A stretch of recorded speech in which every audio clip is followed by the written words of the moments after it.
Ini dialog antara orang-orang yang lemah di dunia, yang kerjanya cuma mengikuti orang-orang lain tanpa mau pernah berpikir apakah kebenaran yang mereka ikuti atau kebatilan yang mereka ikuti, apakah yang mereka ikuti ini akan membawa kebahagiaan dunia akhirat atau justru sebaliknya akan menyengsarakan dunia akhirat. Tidak pernah dipikir, ini nasibnya. Faqala du'afa'u lilladzina istakbaru, orang-orang yang lemah berkata kepada orang-orang yang istakbaru, inna kunna lakum tada, memperkenalkan diri kami ini pengikut kalian. Terus yang diikuti mengatakan, memangnya terus kenapa? Kami itu mendapatkan siksa dan kami tidak punya jalan keluar untuk siksa. Mari kita nikmati siksa ini bersama-sama. Sudah kurang lebihnya kayak begitu. Ya. Tidak ada tanggung jawab dari para panutan tersebut. Ini sesuatu yang tentu menjadi catatan untuk kita perhatikan bahwa kita ketika ingin mengikuti sesuatu, mengikuti seorang, kita harus juga cerdas dan cermat. Apakah dia mengajak kepada kebenaran sesuai dengan kebenaran atau sebaliknya menyimpang dari kebenaran dan akan membawa kepada kesesatan. Kemudian dilanjutkan sekarang dialog yang lebih serem lagi antara iblis dan orang-orang yang disesatkan oleh iblis. Orang-orang yang disesatkan oleh iblis. Wa qala asy-syaitanu lamma qudiyal amru, dan setan berkata lamma qudiyal amru, ketika keputusan telah ditetapkan oleh Allah di hari akhir. Lamma qudiyal amru, setan itu, kata setan itu artinya syirir, sesuatu yang full kejahatan, penuh kejahatan, tidak tanggung-tanggung kejahatan. Tetapi dalam ayat ini dan beberapa ayat yang lainnya, ketika menyebut setan, itu adalah yang dimaksud iblis. Karena iblis adalah full kejahatan yang akan menularkan total kejahatan dan memanfaatkan kelemahan-kelemahan pada manusia untuk dijerumuskan dalam kehancuran. Semuanya adalah kejahatan. Ada iblis. Syaitan, dia juga punya anggota. Anggotanya dari jin, anggotanya dari manusia. Ada syayatinal insi wal jin, setan-setan dari jin dan manusia yang sudah dipengaruhi sedemikian rupa sehingga mereka menjadi full kejahatan juga, tertular oleh iblis, menjadi full kejahatan, tidak keluar darinya kecuali kejahatan. Kalau pikir, pikirannya pikiran jahat. Kalau berkata, kata-katanya penuh kejahatan dan membawa kejahatan. Bertindak, tindakannya penuh kejahatan. Apapun, tidak ada kebaikan sedikit pun darinya. Bahkan dari sebagian manusia yang sudah terpengaruh oleh iblis itu, iblisnya jadi terheran-heran. Kok hebat ini kejahatan? Ini ayat Al-Quran mengatakan demikian. Mengatakan, ini ternyata lebih teladan dari saya dari sisi kejahatan dan mempengaruhi orang untuk berbuat kejahatan. Syayatinal insi wal jinni yuhi ba'dhum ila ba'dhin zukhrufal qawli ghurur. Wa qala asy-syaitanu lamma qudiyal amr, dan setan berkata, maksudnya iblis di sini, iblis berkata lamma qudiyal amru, ketika perkara telah diputuskan oleh Allah di hari akhir dan semua akan menghadapi tanggung jawabnya. Orang-orang yang beriman dan taat kepada Allah akan diberi surga dan kenikmatan. Orang-orang yang ingkar, kafir dan berbuat keburukan akan mendapatkan siksanya. Semua yang menyimpang, kufur, fasik, berbuat kejahatan, semua gara-gara setan, pengaruh setan. Pengaruh setan. Tetapi setan kemudian mengatakan demikian, innallaha wa'adakum wa'dal haq, sesungguhnya Allah telah berjanji kepada kalian dengan janji yang benar. Apa yang dimaksud dengan ucapan setan bahwa, dan kalau kita baca ayat, setan memberikan kuliah pada masyarakat kepada para pengikutnya. Dia yang menyesatkan, kemudian dia menguliahi, diberi kuliah, dan lebih dari itu dimarahi lagi yang ikut. Ini kurang ajarnya setan luar biasa. Nanti kita akan lihat ayat ini. Apa yang disebut oleh setan bahwa sesungguhnya Allah menjanjikan kepada kalian janji yang benar. Di antara janji Allah yang benar bahwa kehidupan ini tidak akan berakhir begitu saja, namun akan dilanjutkan dengan kehidupan akhirat. Akan ada kiamat dan akan ada akhirat. Sebagian oleh setan dipengaruhi untuk menolak yang demikian itu. Tidak ada kiamat, tidak ada pertanggungjawaban terhadap apa yang kita lakukan di dunia ini, sehingga bebas lakukan apapun. Terbawalah sebagai manusia. Sementara setan ketika mengatakan demikian sesuatu yang palsu. Sedangkan Allah di dalam Al-Quran dan di dalam ajaran para anbiya menekankan tentang keimanan adanya kiamat, keyakinan tentang hari kiamat. Dan pernah saya sampaikan di sini bahwa keyakinan tentang hari kiamat tidak cuma dan tidak boleh berhenti di situ, bahwa saya yakin ada hari kiamat. Tidak cukup, tapi juga yakin pada hari kiamat ada mahkamah Allah, akan ada hisab. Wahida kalau kiamat kok kita yakin kiamat dan saya pasti masuk surga, hatta saya kafir. Wah, ini buat apa percaya kiamat yang lebih berbeda? Bukan itu tujuan kita percaya pada hari kiamat. Percaya pada hari kiamat adalah percaya pada kemahaadilan Allah di dalam mahkamahnya.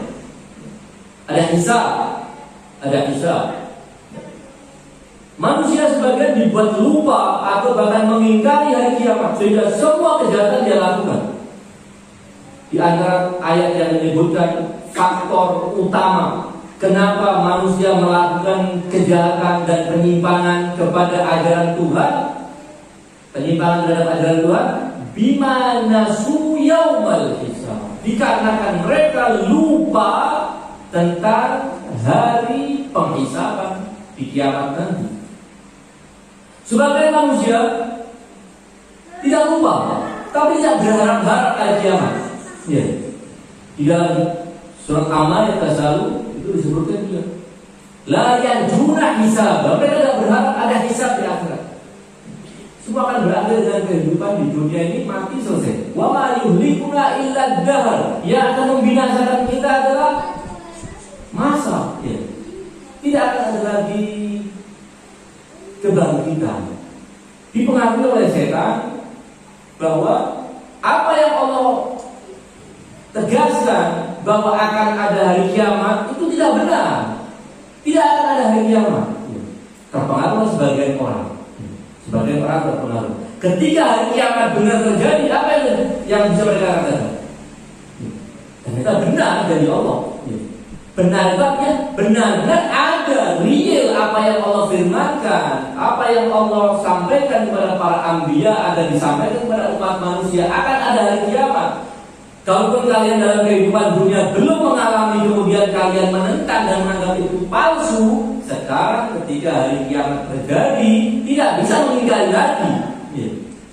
Kita mau mengingkari hari kiamat kalau mereka sudah dibangkitkan, tidak ada jalan untuk mengingkari itu lagi.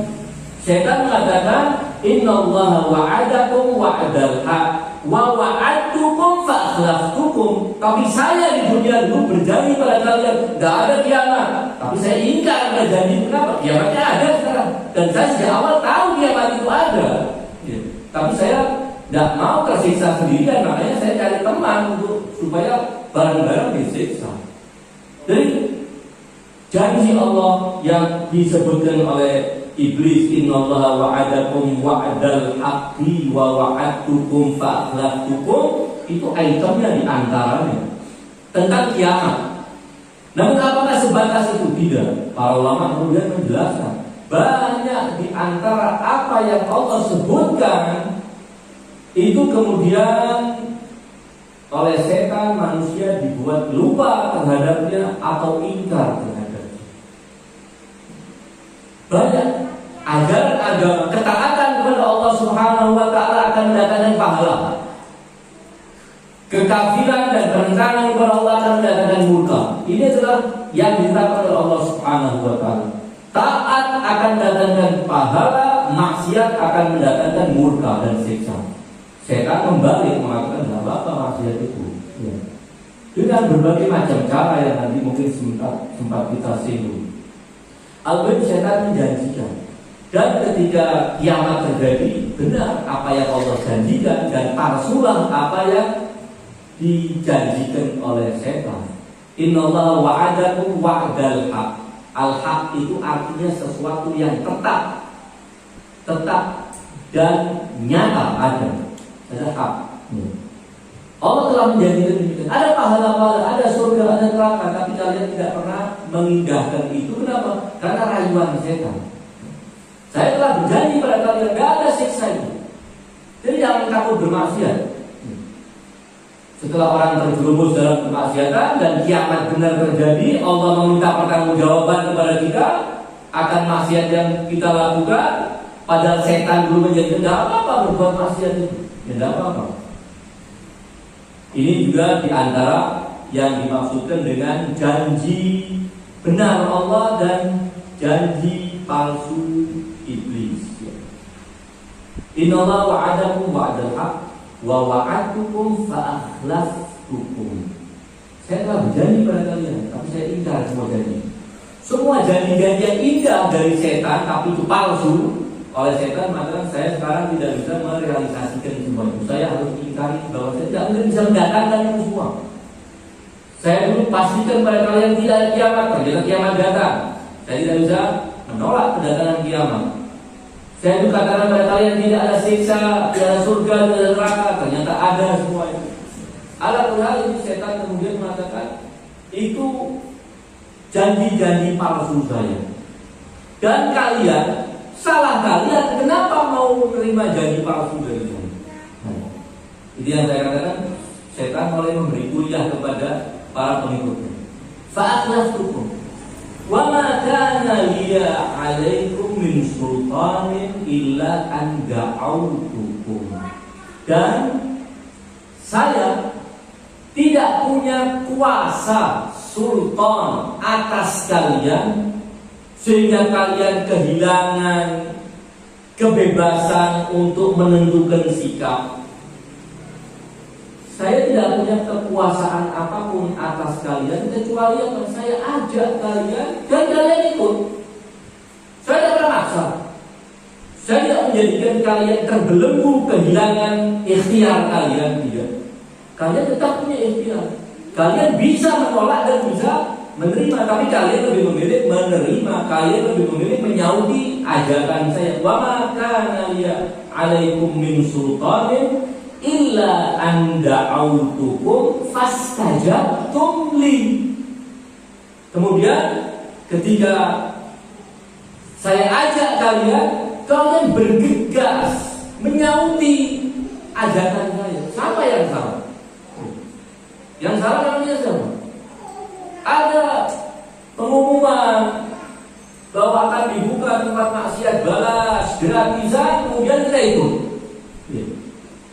Memangnya ada yang maksa kita ikut keluar dari rumah, keluar dari musola kita, meninggalkan bacaan Quran kita baca maghriban hanya karena ada pengumuman di WA ada maksiat balas gratis. Siapa yang maksa tidak keluar dari rumah? Tidak ada kan? Kata saya cuma mengajak. Tidak lebih dari itu. Dan ajakan setan luar biasa. Tidak cuma mengatakan fadhalu maksiat, enggak. Ada rayuan-rayuan yang Allah sebutkan dalam Al-Quran, tazyin, menghias sesuatu yang buruk menjadi seperti indah. Hal buruk, tapi digambarkan oleh setan kepada kita ini indah, ini telur busuk, tapi dipromokan sedemikian rupa seakan ini telur yang akan memberi kesehatan, menyembuhkan sekian ribu penyakit segala macam. Kita makan, kita lagi.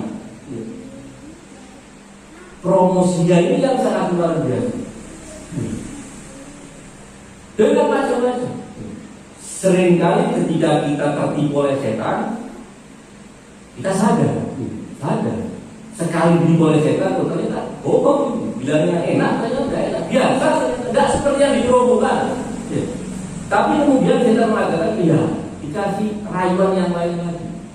nyoba yang itu lagi. Akhirnya kebiasaan kepada melakukan kemaksiatan itu mengakar pada diri dia, sehingga tidak lagi dia merasa tertipu oleh setan, tapi dia terhanyut oleh setan. Kekang dirinya, kendali dirinya dia sudah serahkan kepada setan, sehingga di saat itu seakan dia kehilangan kuasa atas dirinya, padahal tidak hilang kuasa atas dirinya. Dia masih bisa berontak kepada rayuan setan. Itu salah satu. Mendapatkan rezeki yang halal dengan banting tulang, kita peras keringat untuk mendapatkan rezeki yang halal, itu tentu jadi kebutuhan kita. Namun setan terkadang merayu kita, mengatakan ada jalan-jalan pintas untuk mendapatkan rezeki itu. Dan kayaknya lebih nikmat tuh kalau kita ngambil warisan orang, apalagi merampas harta anak yatim, kayaknya lebih lezat dibanding kalau kita kerja capek-capek. Dia lakukan yang demikian. Kenyataannya ya sama juga. Walaupun al-azim, hal-hal buruk dihias sedemikian rupa oleh iblis sehingga menarik buat kita. Jadi pada dasarnya setan atau iblis melihat dan membidik ada kelemahan pada Bani Adam. Kelemahan itu akibat kurangnya kemampuan mengontrol nafsu. Disitulah setan kemudian masuk untuk mempengaruhi Bani Adam. Ada manusia tidak punya nafsu, setan juga tidak punya media. Media setan itu adalah nafsu kita. Media setan itu nafsu kita. Kalau kita tidak imun, ya akan terserang. Kalau kita imun, tidak akan terserang. Kayak virus. Virus apapun, kalau kita dalam kondisi prima kesehatan kita akan mental virus-virus. Tapi kalau kita lagi tidak sehat, ya kan virus selemah apapun bisa mempengaruhi badan kita kan. Itu nafsu, nafsu yang dan itu yang dikeluhkan oleh Imam Zainal Abidin dalam munajat yang kedua pada Shahifah Sajadiyah, munajat 15 munajat yang istimewa itu. Beliau di antara pertama mengeluhkan nafsu yang selalu memerintah kepada keburukan dan kepada hal-hal kejahatan selalu bercepat-cepat. Ini yang pertama yang dikeluhkan. Dan kemudian, ya Allah, aku minta bantuan untuk menghadapi nafsuku ini. Ini musuh yang paling berbahaya. Kenapa? Kata Rasulullah, a'da'ika nafsukan lati baina jambai. Musuhmu paling keras adalah nafsumu yang ada di ronggamu ini, karena menyatu dengan diri kamu. Kemudian, ya Allah, beri kekuatan aku untuk bisa menghadapi gejolak nafsuku yang amal bisu. Kedua, ya Allah, aku mohon bantuanmu, lindungi aku dari bahaya musuh yang selalu menghias untukku keburukan sehingga terkesan seakan dia kebaikan. Jadi ada dua musuh. Kita seringkali mengkambing hitamkan setan, padahal setan itu tidak bisa berbuat apa-apa kalau keimanan kita prima, kalau kesadaran kita prima. Imun berarti itu. Setan itu hanya bisa menguasai orang yang menjadikannya pemegang kendali diri. Kalau kita serahkan kendali kita kepada setan, setan akan kuasai kita. Kalau tidak bisa. Ya. Walaupun tetap bahwa setan tidak akan pernah putus asa, karena dia adalah waswasil khannas. Selalu membisikkan, kalau gagal dia mundur, lengkap masuk lagi terus. Ada waswasil khannas. Dan terkait dengan ayat yang tadi saya singgung, innan nafsala ammaratun bisu. Ini untuk para ibu. Bukan ayatnya untuk menyindir para ibu, tapi ini ayat yang patut dibanggakan oleh kaum ibu. Kenapa? Karena ayat ini menceritakan ucapan seorang wanita. Siapa itu? Wanita yang awalnya mungkin hidupnya kurang di atas dari Allah, menyimpang dari Allah. Zulaikha yang mengganggu Yusuf. Ya. Walaupun di akhirnya akan sangat luar biasa. Apa itu kata? Nanti dibaca dalam surat Yusuf. Luar biasa. Bagaimana seorang wanita yang nggak pakai sekolah panjang-panjang, nggak hadir pengajian bertahun-tahun, tapi punya kesadaran yang sangat luar biasa sehingga mengeluarkan statement-statement itu puncak dari makrifat kepada Allah Subhanahu wa Ta'ala. Luar biasa. Ayat tentang pernyataan Zulaikha. Apa dia? Wa ma ubarri'u nafsi. Aku tidak pernah merasa diriku bersih. Tidak. Ini pelajaran besar. Pada ucapan Zulaikha ada empat poin besar. Wa ma ubarri'u nafsi. Saya tidak menganggap diri saya bersih. Siapa di antara kita yang berani bakal anak suci? Itu kan maksud. Jangan pernah menganggap diri saya bersih. Kenapa? Karena ada maksiat, ada dosa, ada segala macam. Wa ma ubarri'u nafsi. Sekarang penyakit yang paling mengerikan pada seorang ketika dia tidak sadar diri dan menganggap dirinya bersih. Karena penyakit yang berbahaya bagi perjalanan kesempurnaan manusia. Wa ma ubarri'u nafsi. Kenapa? Inna nafsa la'ammaratun bisu'. Ini sebagai bukti bahwa saya tidak mungkin akan menganggap diri saya bersih. Kenapa? Sesungguhnya nafsu itu benar-benar sangat kuat memerintah kepada keburukan. Ini bagian yang kedua. Kemudian Zulaikha mengatakan, saya minta maaf kepada Allah Subhanahu wa Ta'ala. Saya minta juga pintu ampunan dari semua kesalahan dan kekurangan saya. Ada kesadaran yang sangat luar biasa.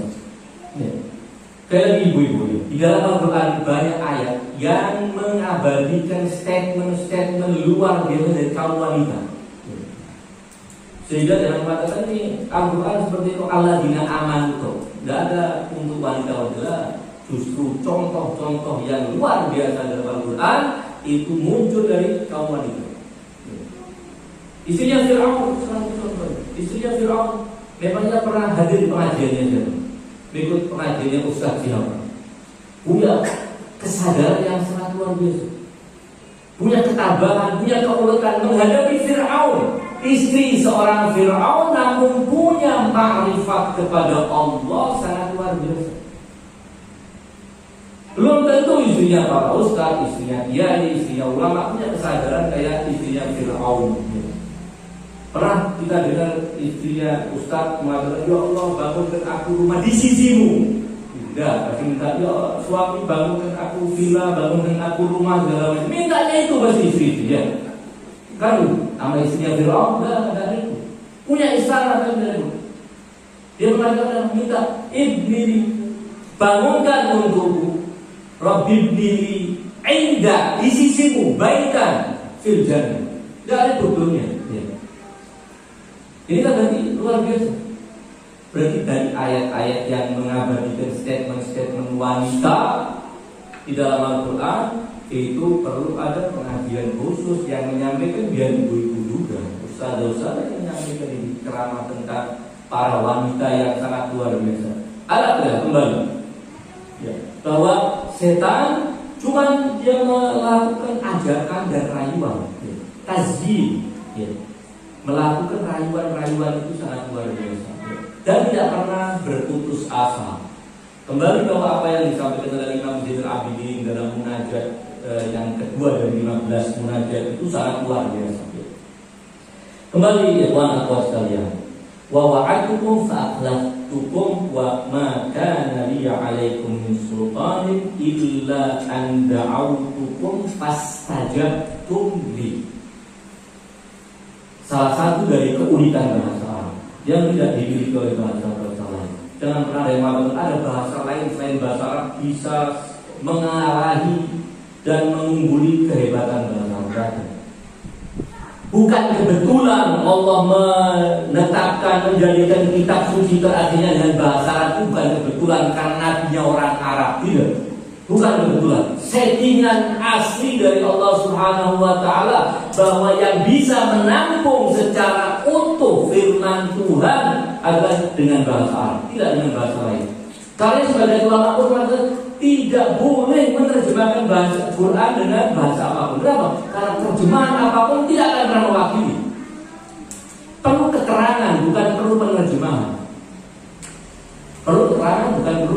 penerjemahan. Jadi contoh di mana ada bahasa yang menyebut untuk mengungkap singa, macan sampai punya 1000 sinonim selain bahasa. Nanti kalau macan itu keluar naik turun dari atas namanya begini. Kalau dia jalan biasa datang namanya begini. Kalau dia walhasil semua gerakannya macan ada namanya masing-masing. Bahasa Indonesia apa? Tidak mungkin. Bahasa apapun tidak mungkin. Kalau kita kembali, saya tidak ingin berpanjang-panjang mempromosi ini. Semua kita insyaallah yakin dengan itu. Jadi ayat fastajabtu dari kalimat apa? Ajaba menyauti. Ketika ada orang memanggil, saya menyauti panggilan itu. Kalau panggilan itu ada perintah, saya laksanakan perintah itu. Kalau panggilan itu ada larangan, saya hindari larangan itu. Ada namanya ajaba yujibu. Ajaba. Tapi dalam ayat ini yang digunakan bukan ajaba, istajaba. Fastajabtum. Kalimat ini kata kerjanya bukan lagi 4 huruf. Ajaba itu 4 huruf, ini istajaba. Sehingga kalau pelakunya kalian istajabtum. Berarti ada tambahan huruf alif, sin, ta. Yang dominan memberikan makna itu bukan alif dan sinnya, tapi tak, bukan alif dan taknya, tapi sinnya yang dominan memberikan makna.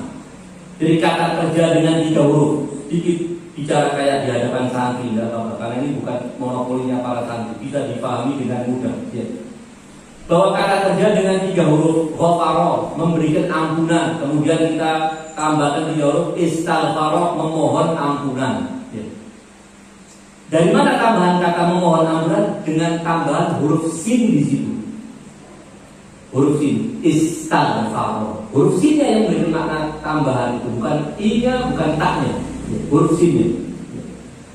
Huruf sin yang ditambahkan kepada kata kerja berhuruf 3 itu, sehingga menjadi kata kerja berhuruf 6, ada 6 makna, berkembang menjadi 6 makna. Kata ajaba artinya menyauti. Lalu bedanya dengan istajaba apa? Coba kita lihat terjemahan di bahasa Indonesia. Coba saya akan lihat terjemahan di terjemahan Jepang ya. Melainkan sekedar aku merayu kamu, lalu kamu menyauti seruanku. Selesai. Lalu kamu menyauti seruanku. Terus kenapa istajabah? Ini terjemahan dari ajabah, bukan istajabah. Ya. Kalau ajabah menyauti seruan, tetapi ketika kata ajabah dikembangkan menjadi 6 huruf istajabah, kalian menyauti istajabtum. Asin dalam kata kerja itu memberi tambahan makna. Kalian menyautinya itu dengan penuh semangat dan bergegas. Kena rayuan setan. Dari mana kita berikan keterangan menyauti rayuan setan dengan penuh semangat dan bergegas? Ya harus itu saja. Pemahaman itu akan muncul. Apa? Fastajabtum li. Ini kenyataan kita. Ya. Kalau ada panggilan dari setan, kita bergegas. Ya. Kalau panggilan dari Allah, berlambat-lambat. Kan begitu. Kenyataannya kan begitu. Seakan jangan sampai telat ini. Ini tontonan filmnya 5 menit lagi sudah mulai akan dibuka ini ya, main ya. Tidak mau telat juga. Sementara kalau ada panggilan dengan rayuan yang sehebat luar biasa rayuan. Tapi kita karena keseringan dengar rayuan itu, sehingga kita anggap itu berbuah. Wala'iyadzubillah. Ketika ada azan, hayya 'alal falah, mari menuju kepada kejayaan, kita abaikan itu dengan seakan-akan itu seruan itu sudah 1400 tahun yang lalu, ya itu terus gitu. Kan begitu. Padahal hayya 'alal falah, hayya 'alal khairil amal. Seruan berlalas-lalas. Oh masih panjang, duhurnya kan dari jam 12, terakhirnya kan jam 6 kurang sekian kan begitu ya. Kita lanjut saja. Ya, kenyataannya kalau rayuan dari atau panggilan seruan dari Allah, kita, saya dan orang-orang yang seperti saya akan bermalas-malas, tidak punya semangat untuk bergegas. Sementara kalau itu seruan dari setan, cepat sih, semangat. Bahkan sebelum waktunya sudah dipersiapkan semuanya. Untuk maksiat sudah disiapkan sedemikian rupa semua fasilitasnya. Kan demikian. Jangan sampai nanti sudah siap mau maksiat, masih belum siap semua fasilitas maksiat kepada Allah. Sudah apa demikian? Kenapa? Semangat fasa jatuh.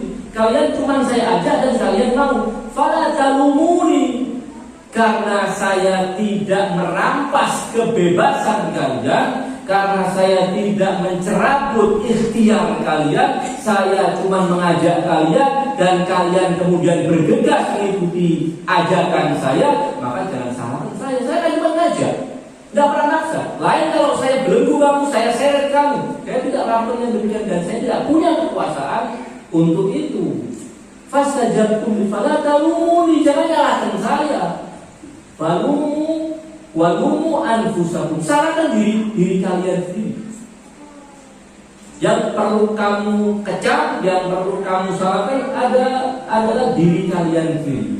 Ma'ana bimusrihikum, aku tidak bisa memberi pertolongan buat kalian. Wa ma antum bimusrihiyya, dan kalian juga tidak bisa memberikan pertolongan untuk saya. Semua hubungan sudah terputus di dalam alam akhirat ini. Dan hubungan apapun, hubungan yang terbangun dulu di dunia seakan itu adalah hubungan yang real, kenyataannya itu adalah hubungan yang tidak real, hubungan yang palsu. Semuanya akan terputus ketika di akhirat.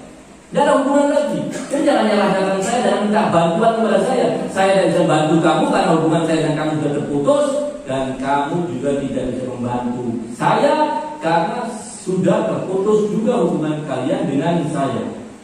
Ini kata setan, kata iblis. Ini kafartu bima asyraktumuni min qabl. Aku kufur, aku ingkar, lepas tangan, tidak bertanggung jawab tentang apa yang kalian sekutukan aku dengannya. Kalian menyekutukan aku dengan Allah Subhanahu wa Ta'ala dalam ketaatan. Kalian memang tidak sujud rukuk untuk saya, tapi kalian taat kepada seruan saya. Kalian sekutukan saya dengan Allah Subhanahu wa Ta'ala. Kamu sejajarkan saya dengan Allah Subhanahu wa Ta'ala. Perlakuan kamu terhadap saya, mempersekutukan saya dengan Allah Subhanahu wa Ta'ala, saya berlepas tangan. Saya kufur. Al-Imam As-Shadiq alaihissalam di dalam Al-Kafi disebutkan, beliau menjabarkan makna kufur. Kufur itu ada lima macam kekufuran. Salah satunya adalah kufrul barokah. Kufur dalam arti berlepas tangan, berlepas diri dari orang lain. Ini maksudnya setan sekarang ini kafartu bima asyraktum. Maksudnya saya kufur, saya berlepas tangan, saya berlepas diri dari kalian dengan kemusyrikan kalian. Sudah, ini kuliah setan kepada para pengikutnya. Ya. Jadi hubungan kita terputus. Kamu jangan salah paham. Maksudnya hubungan kita terbangun kayak khayalan kalian di dunia. Tidak ada. Di dunia juga sudah putus, tapi kalian tidak sadar. Sekarang terbukti hubungan itu terputus. Dikuliah oleh setan, dikuliah oleh iblis. Ya. Kemudian yang terakhir yang lebih menyakitkan dari iblis kepada para pengikutnya apa? Inna zalimina lahum azabun. Ini omongan iblis. Nah ini kurang ajar. Dia menyesatkan orang. Dia yang menyesatkan manusia sebelum menjadi orang-orang zalim. Kemudian di hari akhir, di kiamat nanti, dia berceramah kepada para pengikutnya yang sudah dibuat menjadi orang-orang zalim. Sesungguhnya orang-orang yang zalim mendapat siksa yang pedih. Kalian orang-orang zalim patut mendapat siksa yang pedih. Apa? Tidak lebih kurang ajar dari ini. Dia yang menyesatkan kita, dia yang mempunyai kita. Inna zalimina lahum azabun alim. Ini dialog antara iblis dengan para pengikut. Jadi sudah tidak usah nyalah-nyalahkan saya hanya merayu saja. Saya hanya mengajak saja. Ada cerita, tapi saya tidak tahu persis cerita itu benar atau tidak. Kemarin beberapa hari yang lalu ketika saya ada di kelas, ada seorang santri wanita, Ustaz, ini ada cerita lagi viral di medsos. Ada sahabat lucu, sahabat humoris yang ceritanya mirip dengan Abu Nawas. Semua kita tahu Abu Nawas orangnya selalu melucu. Ada seorang sahabat ini yang dikenal melucu dan lagi viral di medsos. Siapa namanya? Nuaiman. Saya bilang saya tidak pernah dengar. Nama itu saja tidak pernah dengar. Berarti adalah boleh hal. Selesai dari kelas, saya pulang, saya akan coba cek di kitab-kitab yang ada di rumah. Alhamdulillah. Selesai saya pulang, saya sempatkan langsung buka kitab, saya cari, ketemu. Ya, nama sahabat Nuaiman ibn Amr ibn Fulan orang Ansor, ibn Auf dari suku Ansor. Diceritakan memang orang humoris. Salah satu di antara cerita lucunya ini, kalau benar, kalau benar. Orang ini punya kebiasaan baik kan? Apa? Selalu memberi hadiah kepada Rasulullah.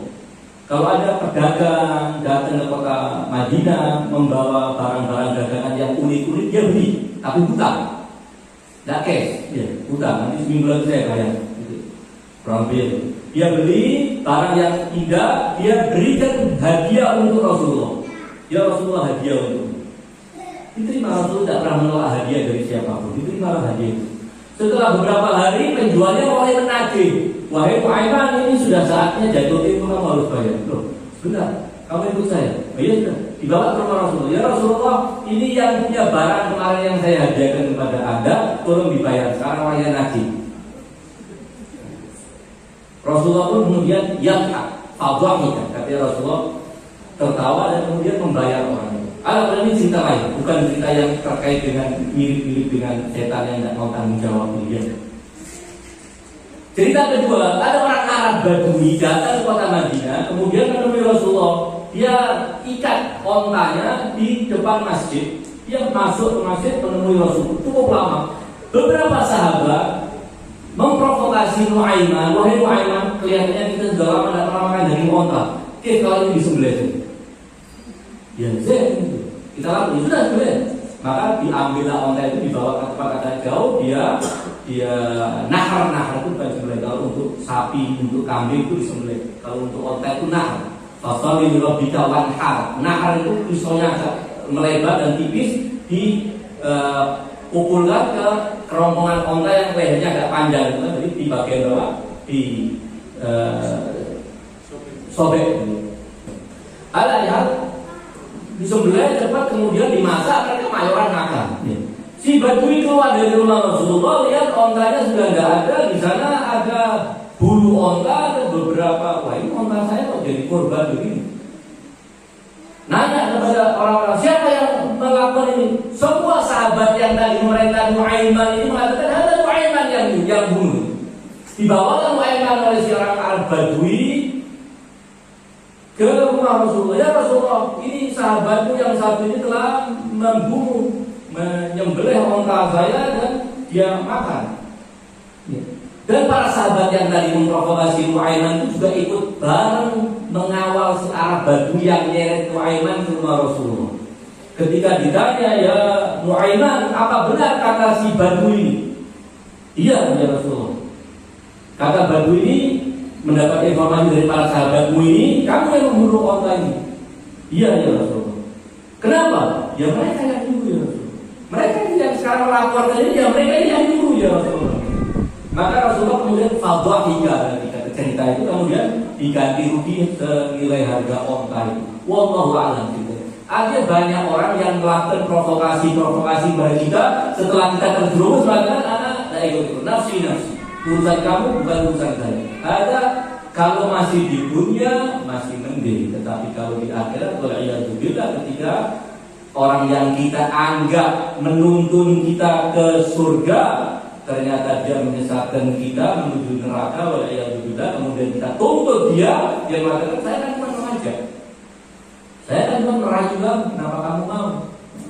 Kita akan akhiri dengan ayat terakhir pada bagian ini, wa udkhilat. Kalau ayat yang tadi berbicara tentang nasib orang-orang yang menyimpang, orang-orang yang kufur, orang-orang yang fasik, maka ayat ini berbicara tentang orang-orang yang beriman dan beramal soleh. Wa udkhilat ladzina amanu wa 'amilus solihati jannatin tajri min tahtihal anhar. Dan dimasukkanlah orang-orang yang beriman dan beramal soleh ke dalam surga-surga tajri min tahtihal anhar, yang di dalamnya mengalir sungai-sungai khalidina fiha, dan mereka akan kekal selamanya di dalamnya, biizni rabbihim, dengan izin Tuhan mereka, tahiyyatuhum fiha salamun. Ucapan penghormatan terhadap mereka yang disampaikan oleh Allah kepada mereka, yang disampaikan oleh para malaikat kepada mereka adalah salam. Jadi siapa yang mengucapkan salam kepada penghuni surga? Allah Ta'ala. Siapa yang mengucapkan salam kepada penghuni surga, orang-orang yang beriman dan beramal soleh ini adalah para malaikat. Itulah setiap kali para malaikat datang mengunjungi mereka, ini ucapan mereka. Tahiyyatuhum, tahiyatnya mereka. Tahiyat itu penghormatan. Tahiyat itu penghormatan. Penghormatan terhadap mereka. Jadi mereka bukan pelaku penghormatan, tapi mereka yang diberi penghormatan. Oleh siapa? Oleh Allah. Oleh siapa? Oleh para malaikat. Apa penghormatannya? Ucapan salam. Berarti tahiyyatuhum, kata tahiyatun dan kata hum, ya, ini gandengan. Tahiyat dan kata hum. Kata hum ini yang menerima tahiyat itu. Kata hum ini yang mendapatkan penghormatan itu. Bukan pelaku penghormatan dengan ucapan salam. Itu kemungkinan yang pertama. Kemungkinan yang kedua bahwa apa? Kata ganti hum yang ada pada kata tahiyat ini menunjuk pada pelaku. Mereka dalam ucapan penghormatan mereka antar sesama penghuni surga adalah salam. Mereka yang mengucapkan salam kepada sebagian mereka sendiri. Di antara mereka, kalau ketemu bagaimana? Salam ucapannya. Ada kemungkinan dua makna ini. Ini semuanya bisa terjadi atau bisa benar. Kenapa? Karena kata tahiyyatun, kata benda yang kemudian digandengkan dengan kata ganti orang ketiga hum ini. Kata ganti orang ketiga dalam konteks kayak begini bisa menjadi yang melakukan pekerjaan, bisa yang menerima pekerjaan. Kira-kira pada kata tahiyyat ini, tahiyyatuhum fiha salam. Ucapan penghormatan yang mereka terima dari Allah dan para malaikat adalah ucapan salam. Atau seperti dalam ayat lain juga, bahwa ucapan penghormatan sesama penghuni surga adalah ucapan salam. Jadi kedua-duanya bisa jadi itu yang dimaksud. Alhamdulillah, mudah-mudahan renungan kita tentang ayat-ayat pada surat Ibrahim dari ayat ke-19 hingga ayat ke-23 pada siang hari ini memberi tambahan pemahaman kita walaupun sekilas tentang apa yang bisa kita pahami dari ayat-ayat suci Al-Quran Al-Karim. Dan sekali lagi seperti yang sering saya sampaikan, bahwa di balik apa yang sudah pernah kita ketahui tentang makna ayat apapun dari ayat-ayat Al-Quran, kita harus yakin bahwa di balik itu masih banyak makna-makna yang belum tentu sudah diungkap oleh para ulama, atau sudah mereka ungkap namun kita sebagai yang awam-awam ini belum sempat membaca atau mendengar atau mengkajinya. Namun yang pasti Al-Quran luas, dia tidak bertepi, lautan yang tidak bertepi, yang dalam ungkapan Imam Zainul Abidin dari Imam Ali seperti lautan yang kedalamannya tidak akan ada ujungnya, kedalamannya tidak akan pernah berakhir. Di dalamnya penuh dengan mutiara-mutiara hikmah, mutiara pengetahuan yang setiap kali orang menyelam ke dalamnya dia akan menemukan sesuatu yang baru dan indah yang belum pernah ditemukan oleh orang-orang sebelumnya. Alhamdulillah, mudah-mudahan sekali lagi pertemuan kita ini diridhoi oleh Allah Subhanahu wa taala, dan mudah-mudahan waktu yang kita luangkan untuk mengkaji dan merenungkan Al-Quran ini juga dihitung oleh Allah Subhanahu wa Ta'ala sebagai waktu yang diberi keberkahan. Hadza minni wa sallallahu ala khairi khalqihi ajma'in Muhammadin wa alihi thayyibin at-tahirin wa ghafarallahu lana wa lakum amin. Wassalamu alaikum